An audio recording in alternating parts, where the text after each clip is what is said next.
Dog Show. I'm your host, Rudy Reyes. I am live on the Two Live Stews Radio Network. I'm also live on Facebook, so make sure you tune in to both. If you can't find who the Two Live Stews Radio Network is linked to, go to the RudeDogShow.com, scroll down, go to the Two Live Stews Radio Network icon. That will take you to the show. Anyway, welcome to another great show. I am your host, Rudy Reyes, and I wanted to thank you for not only the attention you have paid to stick with me here for an entire hour. Sticking as if you're throwing something against the wall and expect it to stick. Well, everybody does.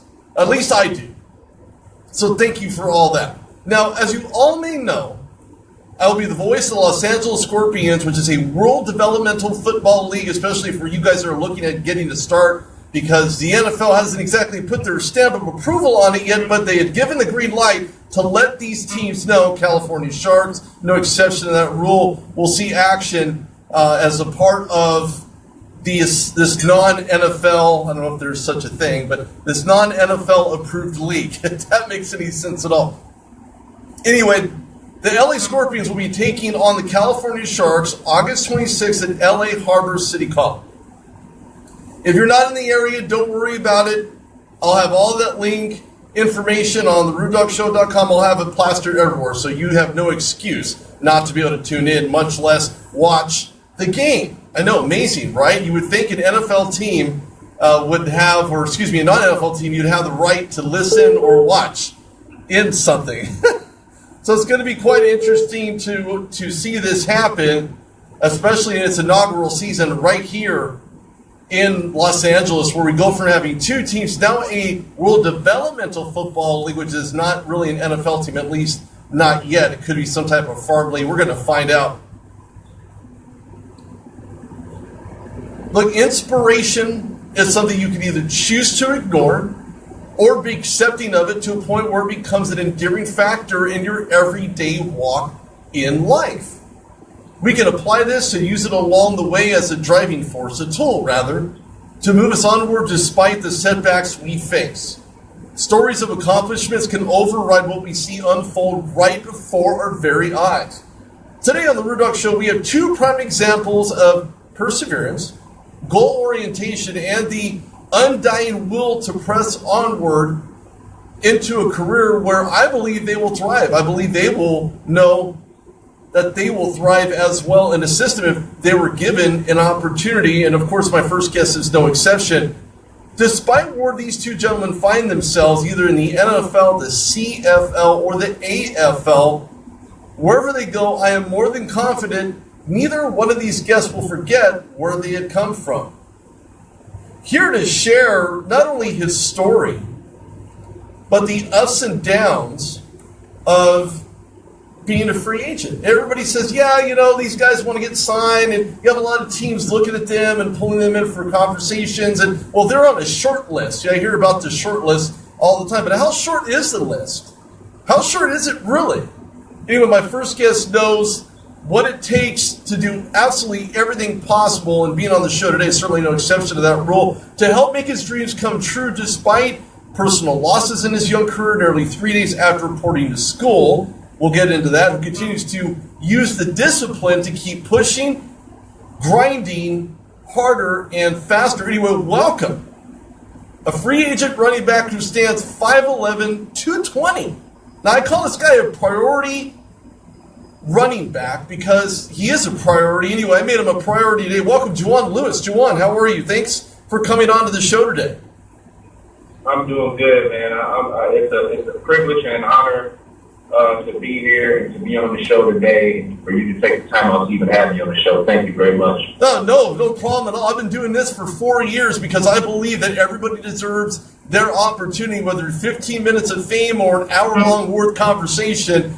I think that you just want to play, and I think that will resonate with a lot of free agents that are listening right now. Football players or just regular athletes alike looking to trying to get to the next level, and certainly look at this as an inspirational component to help them in their everyday goings-on, whether it's a mental challenge, whether it's an emotional challenge, or a combination of those two. Now, I called you a priority free agent running back. I know that's probably a lot to say, but it's true. And I look at all the things that you have done up to this point, the losses, the gains, being married, having your dad as one of your biggest critics, let's give the audience a rundown, or rather, as you're a running back, you want to run people down. So, or I'd say maybe even a run through if you're into that. So, look, you've experienced both levels of competition at Eastern Michigan University from 2012 to 2016, including Division II at Ferris State. People are thinking, who? I know a Ferris wheel, but I don't know anything about a Ferris State. But you'd played there under Ron English, and then abruptly a coaching change occurred as English was replaced by Chris Creighton. When you look at a change like that, you always want to look at, how will this affect the locker room? How will this affect me and my ability to be out there in every given down to do what I have to do in order to help change somebody's mindset to say, you know what, I deserve an opportunity, I deserve a shot. But how did it change dynamics in the locker room, the team, or how did it change your mindset? To be honest, it's like, you haven't, for one, you can look at it in many different ways. You bring in a new coaching staff, so you get to start fresh. Anything that you felt like you weren't good at, you get to start in a clean slate.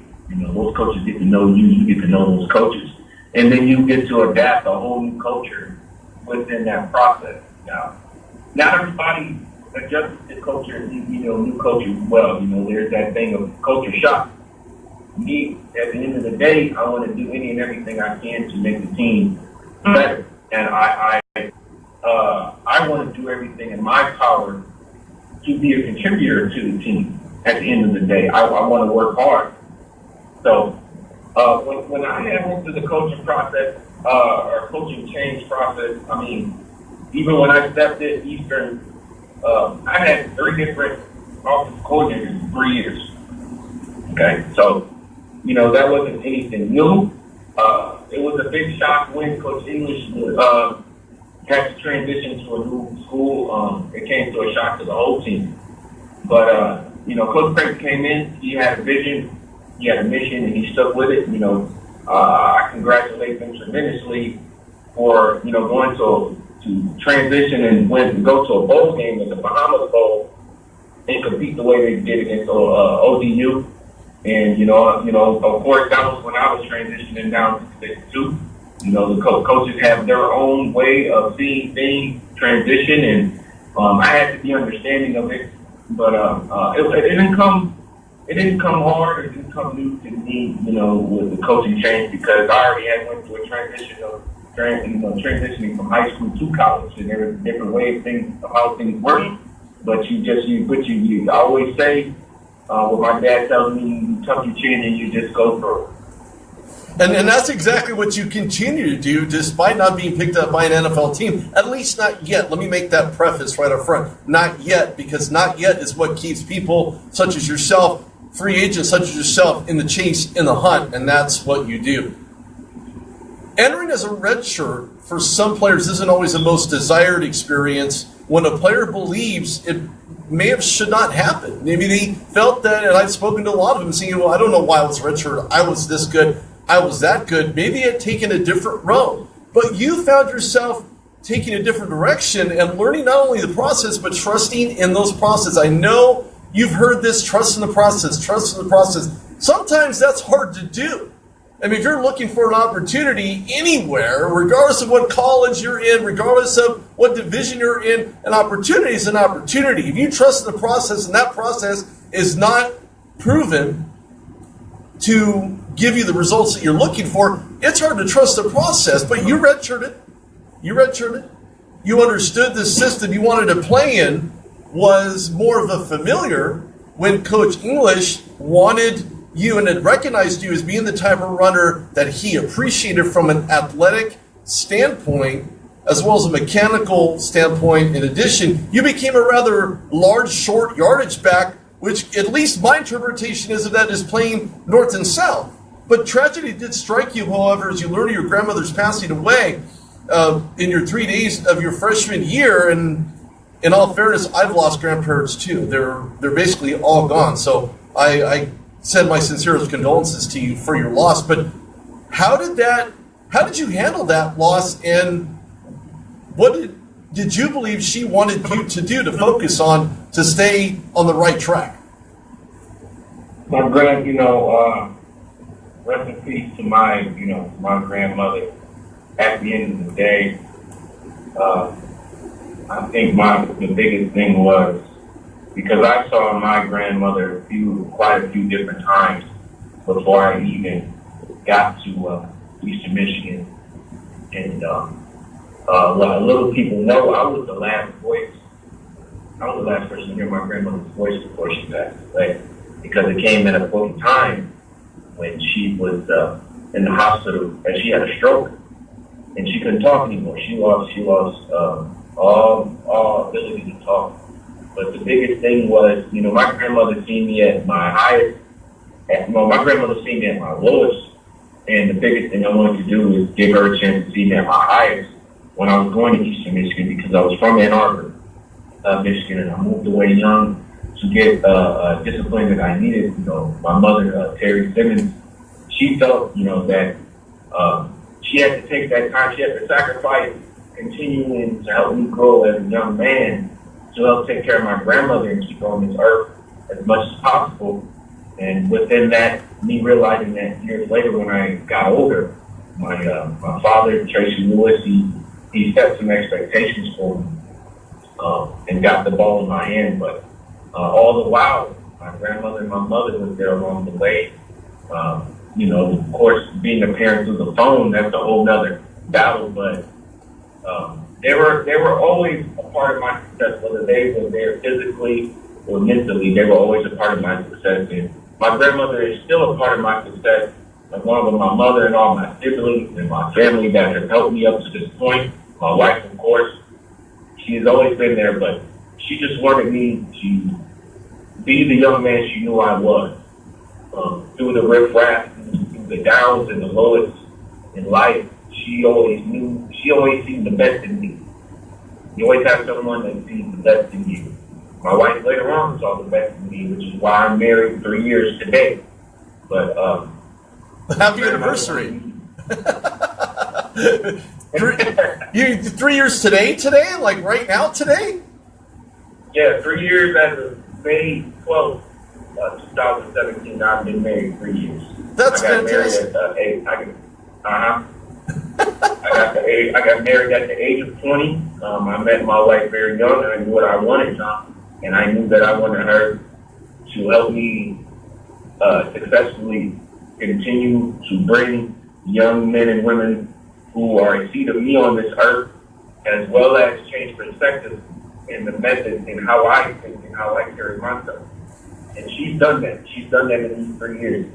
She gets somebody, John Mayer will say that on live radio, but happy wife at the end of the day. But she's been other than my father, she's been my biggest critic. I remember times when I was at Easter, she used to sit there and watch film with me. Even if she didn't want to, she still did, because she knew this is something that I wanted to follow. She still knows that I want to be in the league, and she's backed me up. She also wants me to explore the options outside of the league, because at the end of the day, whether I get this opportunity or not, I'm going to have to move on. I'm going to have to move on at some point. But is it that time yet? No. Our team's very interested yet. But at the end of the day, my grandmother, Mary Duncan, rest her soul, she just wanted me to be the best young man that she knew I could be. And to this day, I continue to strive for greatness and being the best young man and leaving the best impressions and people that I meet within networks, and being the best husband, being the best older brother to my younger brother and younger brother to my older siblings. At the end of the day, if I can and will do something in my power, I will do it. Let's dive into that a little bit, because you were talking about your mom, Terry Simmons, who was juggling a lot between your grandmother's medical needs that she was really in dire necessity for, and your grandmother being the last person you heard of your voice, and vice versa. You had a huge support system around you. And I look at your grandmother and think to myself, you told her that you were in receipt of 6 Division I scholarships. What was it about staying closer to home at Eastern Washington, that was your ultimate decision? So, my grandmother never got a chance to see me play. My mother has only gotten a chance to see me play probably a total of, well, she got to see me play a lot more once I went to Eastern, but high school football. My mother only got a chance to see me play 2 times.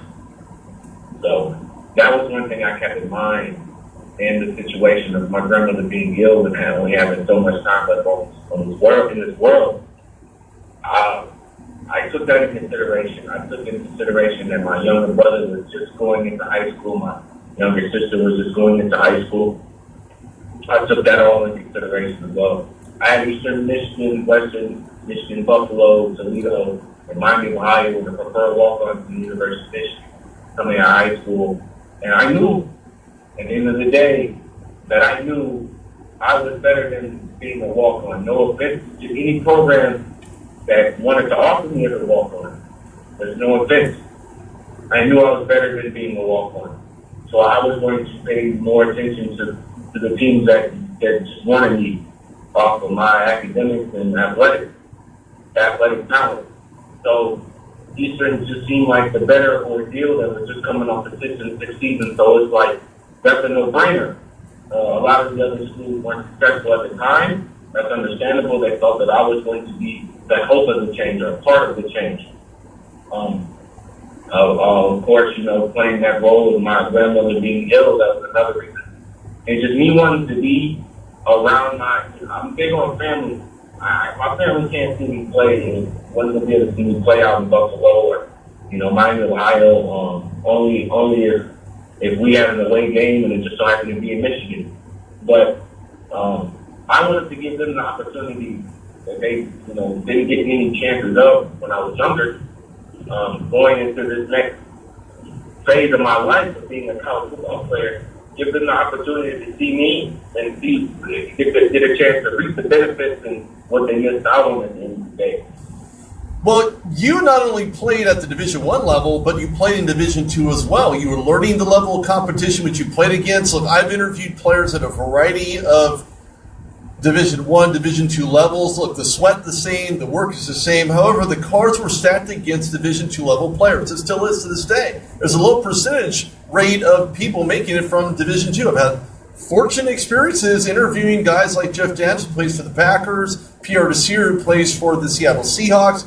And these guys are still in the league coming from Division II schools. There's also Dante Adaya, who plays for the Tampa Bay Buccaneers. There's a myriad of other guys, but it's a very low, I'm not going to say low end because that would be demeaning, but when it comes to scouting, they don't go to Division II. The majority of them go to your big blue, go blue Michigan State or, your Ohio States, things of that nature. They don't look at Division II. You've played Division II, so you understand. Did you feel that playing level 1 division football had more benefits over Division II talent, or was it the same? At the end of the day, man, no matter the division, no matter the size, and talent is and will always be there. There was some good talent at the D1 level, of course, and there was even there was good talent at the Division II. It may not be the same. May not be the same ability and speed, but the talent was there, the will was there, the heart was there. So I ended up transferring to one of the better Division II conferences, which was the GLIAC conference. Unfortunately, I didn't get to have the senior season I wanted to have, and that's okay. Either way it goes, coming from a smaller school, I was going to have a more of an uphill battle regardless. So no matter how many touchdowns I scored, how many tackles I made on special teams, no matter how many returns, I knew I was going to have an uphill battle. And then again, I had to just tuck my chin and just see it through at the end of the day. And here I am today. I've made some great impressions with some teams in the CFL, such as Winnipeg, Edmonton, and Montreal, and was able to be am able to be on a Friday prospect board with the Winnipeg Blue Bombers they succeed with their season and get some interest from other teams, and was able to find out just yesterday that I was on a short list or high on the list for the Jacksonville Jaguars. Had conversations with the Detroit Lions, and my agent, both Patty Clemens, my CFL agent, and Rudy Scott, my NFL agent, have been on the phone constantly emailing constantly to the fact that it's bugging teams just to give me an opportunity. I mean, we're not going to stop until I do. Well, you shouldn't. I'm not going to stop until I do, because I know at the end of the day, I'm just as good as guys in NFL and CFL right now. And that's not trying to be unhumble, because at the end of the day, everybody has their own story, just like everybody will learn this story today. Everybody has their own story. I know personally, I would not keep going through this uphill battle if I knew I wasn't good enough to play in the NFL or CFL. I know. Well, no, you're right. You're definitely humble. I can hear that even talking to you offline. I can tell that you're humble, you're grateful, you're appreciative, but you want an opportunity. Look, Jaguars need to get off the pot and make a phone call. That's what I believe. That's what that backfield needs, is a consistent runner. Because right now, I don't know who that is. You have a couple guys in the lineup, but if you want a standout guy, come on, Jacksonville. Really? Contact Juan Lewis. Yeah. At the end of the day, you learn, man, every coach has a method to their madness. A method to the madness of me playing two different positions at the Division I level, a method to the madness of me, having to be a role player, even transferring down to a D2 level. It's understanding. But at the end of the day, if any ball club is listening, which I hope they are. Well, I know they are too. Yeah, no, you know what? You should get your opportunity. Look, Tom Coughlin, you've seen him play. I guarantee it. Call him. Contact his agent, Rudy Scott. Give him an opportunity. This is my personal employ to you, and I don't usually do this, but this guy is a beast. I've seen his film. I've watched a lot of film over 4 years of doing this, and this guy deserves an opportunity. Period. End of story. Matter of fact, you've even received accolades from former Jacksonville Jaguar Fred Jackson. And yes, he told you to keep pushing your film because he recognized that you have the talent to play in the next level, and that is the NFL. Right. Brian Woods. I had the Brian Woods, yes, of the Spring League Showcase, which I had the privilege to take an opportunity to play in Napa, California, from July 10th to the 15th. I played with guys such as Fred Jackson and the Boobie Dixons or Anthony Dixon of the 49ers and Josh Robinson of the Indianapolis Colts, and even Darrell Burgess of the New York Giants, former running back of the New York Giants. I was in competition with these guys. I played both running back and fullback at the same showcase and was blocking and running up against and with guys who have already been either minicamp invites, NFL and CSL vets, or guys who have the potential that just have to keep pushing that film out like I have. At the end of the game, I said, man, Fred, please tell me, be honest with me, be brutally honest with me. How did I do throughout this whole week? How did I do, in the game? How did I do in the locker room? He said, listen, you have NFL talent. Fred Jackson, longtime Buffalo Bill, said himself, you have NFL talent. Surprisingly, you played very, very well at fullback. But you are an NFL running back.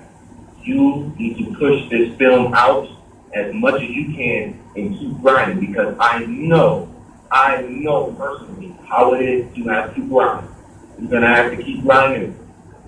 Brian Woods, the CEO of the league, told me if I were in the right team, which is a two-back feature, one-back, fit-all, or two-back feature style of play, you would make a lot of noise in the NFL.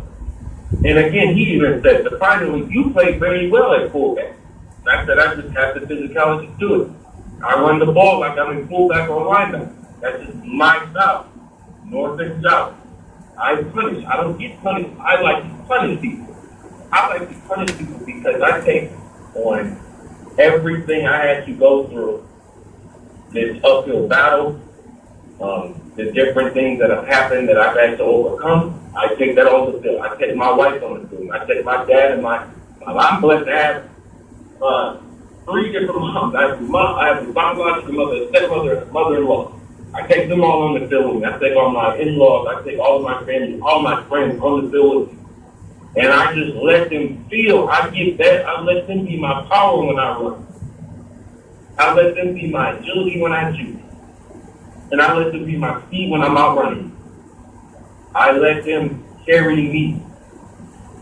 I let them be my humbleness with my other teammates, even in the locker room. I let them be who I am at the end of the day.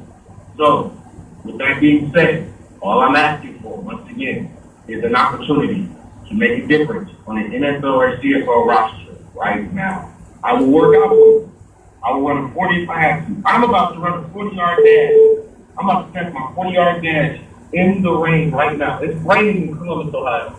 I'm about to test it right now, regardless, because it's what it takes. I might be in Green Bay playing in the blizzard.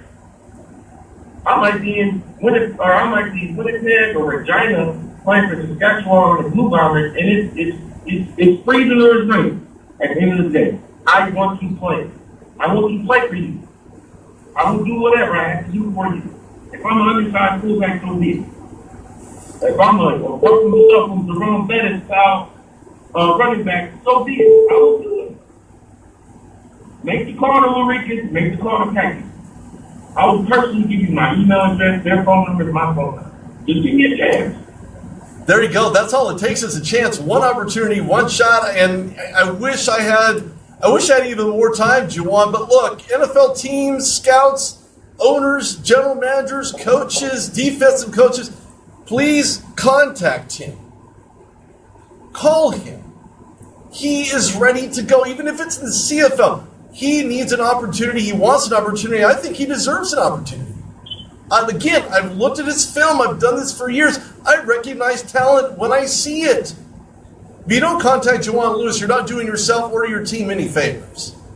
That's all there is to it. That's all there is to it. As a free agent running back, contact his agent, Ulrike Scott.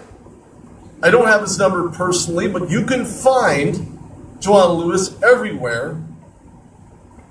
He's readily available. I know he's available. Heck, call me. Go to therudogshow.com, go to contact. I'll give you his phone number myself.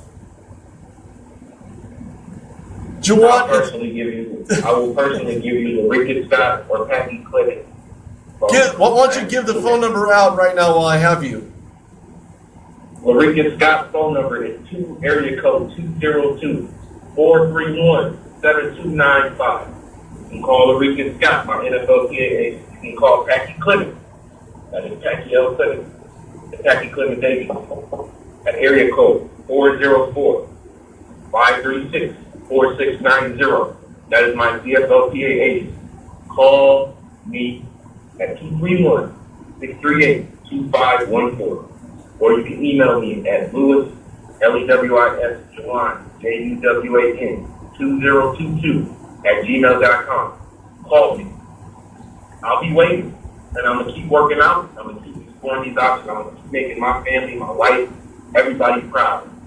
I'm going to keep on doing what I'm doing in this community with these kids. I had the pleasure of working with the kids at the YMCA with the before and after care this summer. It was a blessing to give them discipline, give them a good experience in a safe environment. I'm going to keep doing it. I'm going to keep the relationships I have with people. And I love making new relationships. We can make a relationship by giving me an opportunity and getting me on the practice squad or a roster. There you go. Well, you have a relationship here, just so you know. I'm also I'm a new fan of yours. I want to see you get into the NFL. I'm going to push this interview, which will be located on the RudeDogShow.com. So make sure everybody needs to check that out. Owners, GMs, coaches, defensive line coaches, you know who this guy is.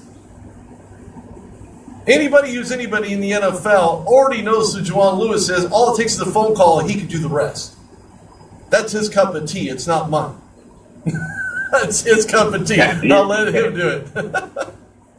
At the end of the day, just call me. I'm here. There you go. I appreciate the time that you took out to let me be on the show, tell my story. Hey, no problem. Absolutely. My pleasure. It's what I do. I love it. I love it. If I didn't love it, I wouldn't be doing it. Just like what you're loving what you're doing. Otherwise, you wouldn't be doing it. Sound familiar?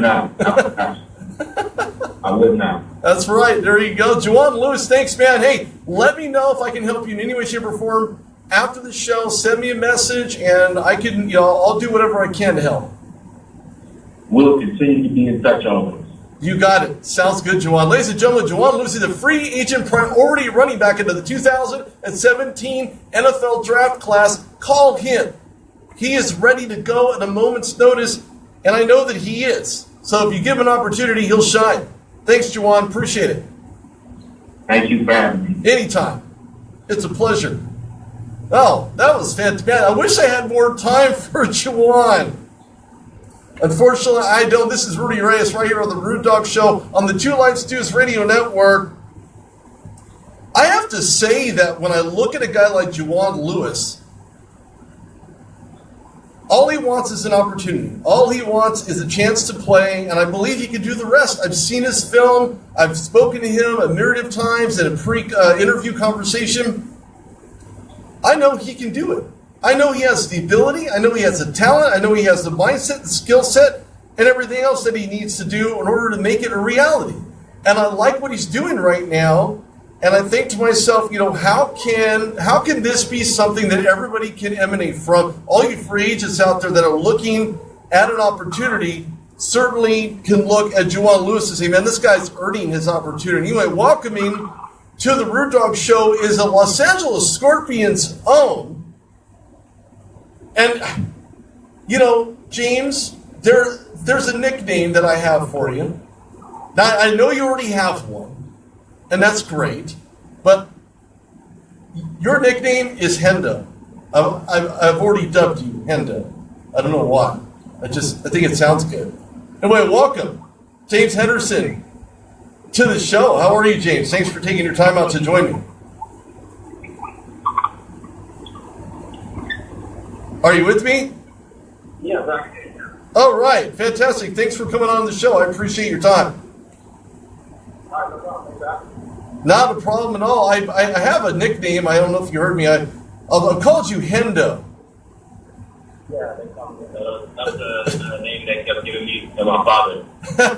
Okay, well, very good. Well, it's your last name is Henderson. Look, ladies and gentlemen, if you don't know who James Henderson is, he's a wide receiver for the Los Angeles Scorpions. And, of course, I just have a great pleasure of interviewing. I'm going to be interviewing all week long, at least as many days as I'm allotted, to interview every single player on this Los Angeles Scorpions website. Everybody knows I will be the voice for the Los Angeles Scorpions in a color commentary capacity and the broadcast director. And, man, this is fantastic. This guy is dynamic. He's multi-purpose. He's an all-around solid athlete who will be hitting the scene 10 days from today as the LA Scorpions will take on the California Sharks August 26th at LA Harbor College. He's a wide receiver, but more importantly, this is the very first season for you under Los Angeles Scorpions banner. How do you feel about this upcoming season? Are you ready to go? Are you ready to hit the field and fly? How are you handling your upcoming game? I love to prepare myself. I'm very excited for this first game because it's actually been the first game for a while. So actually getting a chance to play again is just a blessing because I didn't think I would have another opportunity to show my skills. So just to go out there and compete is something I'm looking forward to. Well, I'm looking forward to it as well. I'm very excited. I'm nearly busting out of the seams right now. We're going to kick this into gear. Look, we're talking athletics, and I know you know that extremely well. being a multi-dimensional player, understands the art of cardio, how to put that first, how to make sure that all that applies regardless of whether you're playing quarterback, straw safety, wide receiver, swimmer, a hurdler, a track star, or any other position, whether it's in football or not, that cardio is number one. But when I look at all your positions and the ones that you've played in, the first thing that really pops out to my mind is you played basketball as a forward. Yeah. And I look at everything else that you played in, James. Do you believe that those other positions will help give you a better opportunity to be a disruptor this short season? Oh, yeah, definitely. Because what I've learned how to do is be aggressive. So whatever I go after, I make sure I got to be aggressive, make sure nobody ever gets the best of me. So what I do is I just stay in shape. I make sure that I go hard in the gym. I try to stay healthy. And then I go 110% on the field, on the basketball court, on the track field. I try to make sure nobody is in front of me, and I make sure that I'm going to be the best player, even if it's one-on-one. I make sure I'm going to be the best player. So you're too busy looking ahead to look behind you to see who's following. But I just want to see who's following me. That's basically what it is. That's right. For those that are following along, this is James Henderson right here on the Rude Dog Show on the Two Life Stews Radio Network, and should be more than aware that we're going to have a fantastic season. No, it's not a very long one, but if it's a great season, and I had mentioned this when I had Moke on, I'm sure you know Moke already. Oh, yeah. Okay. I had Moke on, we were talking about how because of the short season, that the LA Scorpions will take on whatever team. If the LA Scorpions are in it, then so be it. But in the WDFL, and I'm sure you're pretty excited about this and jazzed up, that whatever team wins in the Pacific Division will face off against the Eastern Division opponent after the Dallas Cowboys take on the Kansas City Chiefs in Dallas Stadium. How does that strike you? Man, when the coach told us about that, my mouth dropped because I was like, dang, this is really about to happen? Like, I'm going to show, I was like, because I already know that, like, my mentality is when I'm on the field or anything that I can't lose. I don't want to lose. I don't like to lose.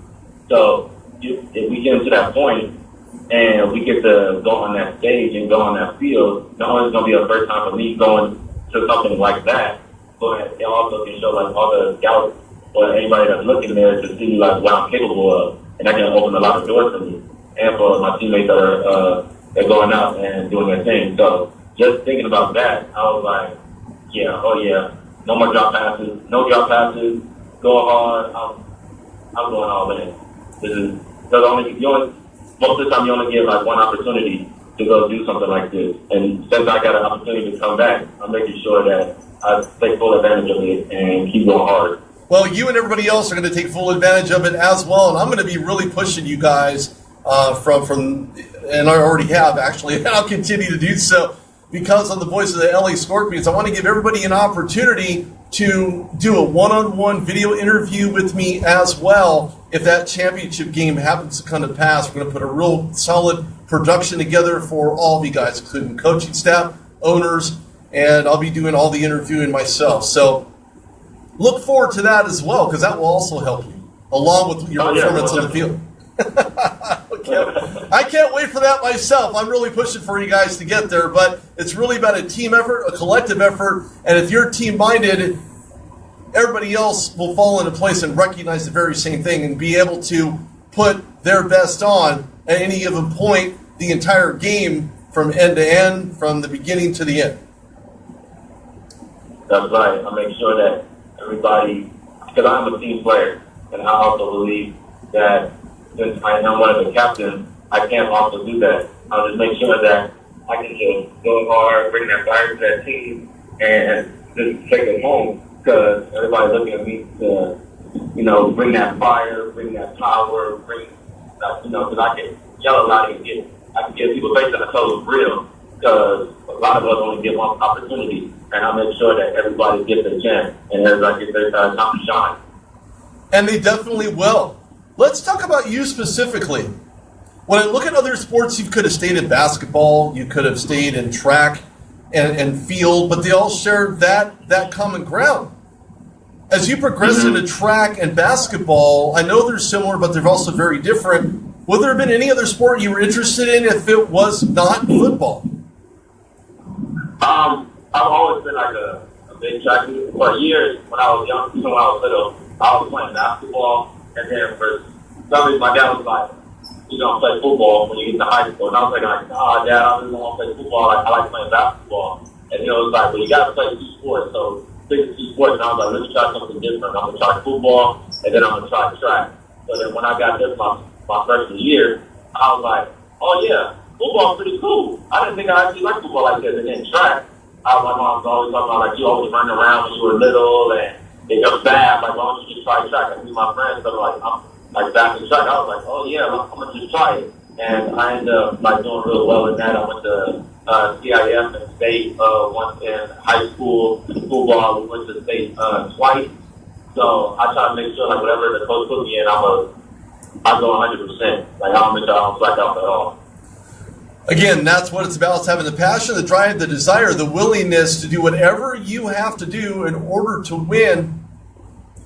And speaking of winning, let's talk about some of your favorite players. I know that I had received some information. There's something about you showing likeness of Des Bryant and some liking of LeBron James, maybe Jarvis Landry from the Miami Dolphins, Michael Jordan, and Cam Newton. You look, all these guys have passion in common, drive in common. All but 3 of them have championship caliber on their belt. I mean, whether it's in the locker room or whether it's in the, it's on the court or whether it's in doing something else in life, but they all have something in common. That was dominance, hunger, and passion for life on the court. But when you look at the things off of the court from these guys, there's been, a little bit of this, a little bit of that. Why are these guys your favorite players? Give me one thing you like about each one of them that makes them stand out to you. All right, I can start with LeBron James because I am like a huge LeBron James fan. I like LeBron James because of his leadership. I feel like I have the same leadership role as he does and always outspoken. Cam Newton, that's like my favorite quarterback, just the way he plays, the way he scrambles with the ball, the way he's a big dude, so like he feels like he can overpower a lot of people. Michael Jordan, I love the fire in his eyes and how he brings when he goes out every night on that court and how his gameplay is becoming a legend. Jarvis Landry, when he first came out, he was like, I was like, yeah, I like that dude. I like the way that he catches the ball, and he's a physical receiver. Even though he's small, he's a physical receiver. Like, he can not only can he shoot you, but he can run over you as well. Des Bryant, I love the way how he can just bully you when the ball gets in the air. Like when that ball's in the air, he will bully you. He's fast, quick. He don't play no games when it comes to the field. And I like this. The fire when it comes to the sideline or on the bench, no matter where they at, I like the fire that comes with them. So that's why I love those players. I think when you look at Des Bryant, he needs to get over that hump, and I think one of the reasons why, and I hate to say this, is a quarterback position. I think that when I look at Des Bryant, because of his physicality, because he knows how to be there to capture the ball when he needs to, and of course, you want to talk about how he didn't get it in the end zone against Green Bay Packers and all that whole conversation. I think Des Bryant's one of those guys where all he needs is that quarterback to do his absolute best. And yeah, when it comes to quarterbacks, I know that it comes the same way with me too. Like if a quarterback is messing up, I'll get pretty mad. I'll get pretty high. I'm going hey, I'm throwing the ball. I'm wide open, or just toss it up, or I can get it. I'll go get it. But then it's you start messing up. I'll get on you at the same time and encourage you as well. Because get on you to make sure you're on your stuff. At the same time, I'm just gonna be passionate enough to let you know you good. Just be calm. I don't want you to get all fragile and kind of what's the word timid or anything from me. I just want you to just do your best, and I'm gonna back you up all the way. No matter if you win or lose, I got the quarterback back. Well, you're definitely on your way. I think there's a little bit of Des Bryant in and a variety of wide receivers who are up and coming, trying to get to that next level, because they look at their physicality, look at their hand-eye coordination, they look at being able to jump up to grab the ball out of the air for a reception. You think to yourself, man, how did he do that? You know, or an Antonio Brown-esque kind of guy, you know, who's small, but he's fast, he's quick, he knows how his cuts help separate him from other people, just be able to catch the ball as well in a fingertip situation. I think there's a little bit of wide receiver in everybody who plays that position, and wanting to aspire to them, nevertheless, could do the very same thing for their mindset, for the way that they play on any given down. I believe the Los Angeles Scorpions will have a fantastic season. I think you're going to have a fantastic season as well. And I look at a little bit more background here. You've worked with special needs children, special needs network in South Central Los Angeles. What is it about helping others in basically 5 years going for you that helps you want to continue working with them? Oh, yeah, I guess for my parents. My mom is a special needs teacher. My dad also used to be a special needs teacher. They still work in the school system. So my mom introduced me to this camp called Camp JPAC, where it was like a free summer camp for special needs kids and typical kids. And what we do is we have a little academics, and also at the end of the day we'll have like a little free time. We do chant, we sing, play, and I just fell in love. Like within like the next year, I ended up becoming like the camp leader, and then 2 years after that, I ended up becoming a behaviorist, and I loved what I was doing. I just wanted to pursue that because at first I didn't know what I wanted to do, and the fact that I got an opportunity to do that is a blessing in itself. And then I ended up getting a job at the Special Needs Network office, where I become a behavior technician, while I'm going to do in-home sessions with kids with autism. And I've been doing that. It's about to be 2 years now that I've been doing that, and it's just amazing to me. I don't know what else I could ask for. That's like the number one thing that comes to my mind if sports wasn't related to me at all. Even if sports was like came back into my life, I would still want that as a degree if I end up like retiring, like in the long run or anything like that. Well, I think you're on the right track. You've been doing it long enough. I feel as though because I've been doing this for so long, continue to get back to young men aspiring to get to the next level. And it just seems to be my whole moniker. I enjoy doing it. I have a passion for it. Just like you have a passion for winning. Just like you have a passion for helping kids. The passion runs deep for you in a lot of different ways. There's a quote that I'd like to use. Hard work beats talent, and talent, when talent doesn't work hard enough. And I think to myself, that's amazing. I like the quote. Where do you get that? Where's your sense for how that applies to you? And do you believe that that's something that will turn into a statement for you as you get an opportunity this season and maybe opportunities beyond?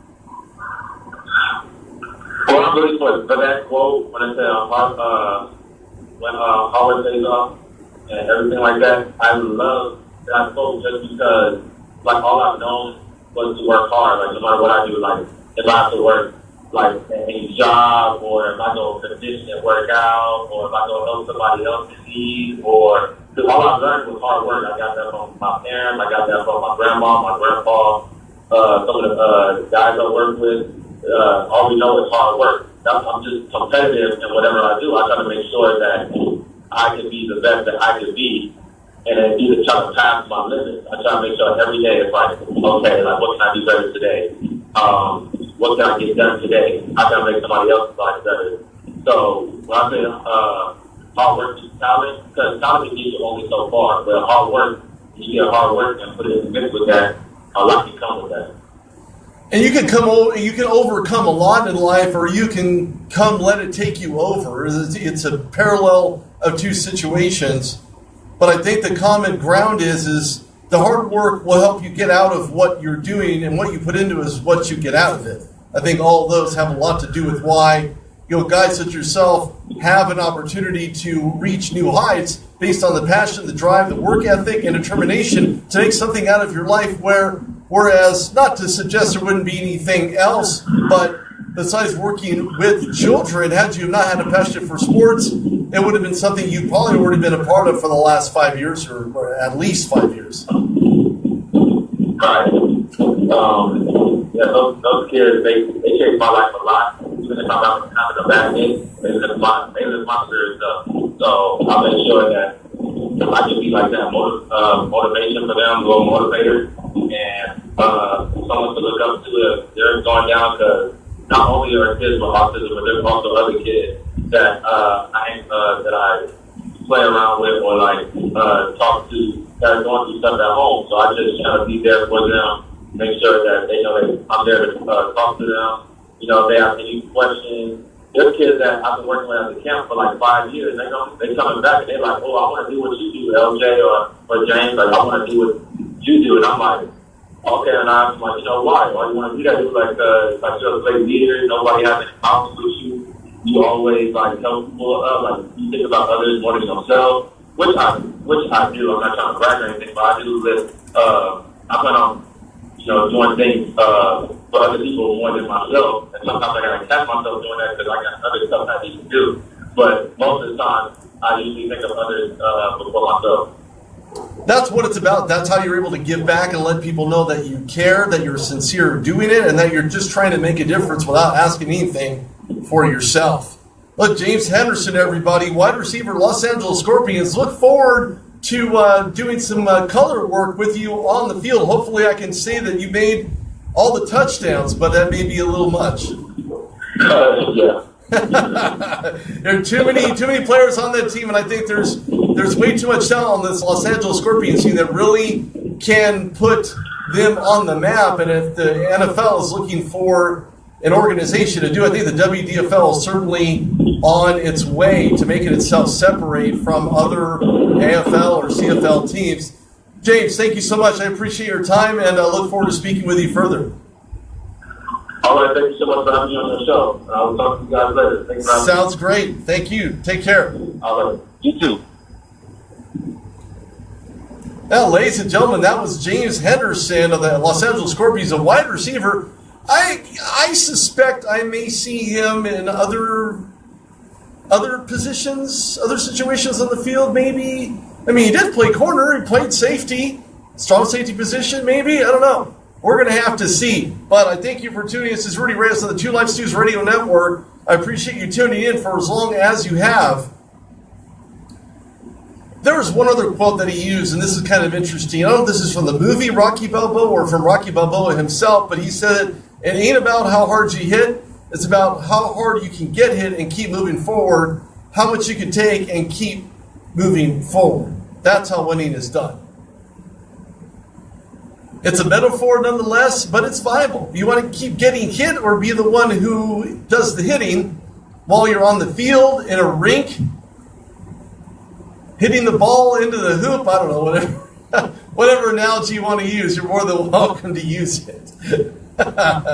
Anyway, it was great having Juan Hill on the show. James Henderson of Los Angeles Scorpions. Look, Juan Hill just needs an opportunity. That's all he needs. An NFL team who needs a running back, Steelers. Well, Le'Veon's not back yet. Will he? Maybe. Eventually. Possibly. There were some conversations around Kevin Colbert basically telling him and giving him another ultimatum because he's going to have a learning curve. He hasn't played football. Well, here's your opportunity, Le'Veon. Get back on the field. So my other fans can enjoy watching you play, or you can sit on the sidelines just based on greed alone. And no team can touch you. So it's kind of an either-or situation. But this is Rudy Reyes of the Two Life Stews Radio Network. I thank you, everybody, for tuning in. It's been a pleasure. I thank you for your time. And make sure you catch me Tuesday. I may change that date. I'm not quite sure yet, but I may change the date to Mondays. That doesn't leave me a lot of time for anything else. But hey, when does it? You got to grind. You got to work. That's what it's about. This is Rudy Reyes on the Two Live Stews Radio Network. I'll see you guys on Tuesday. Thanks for tuning in.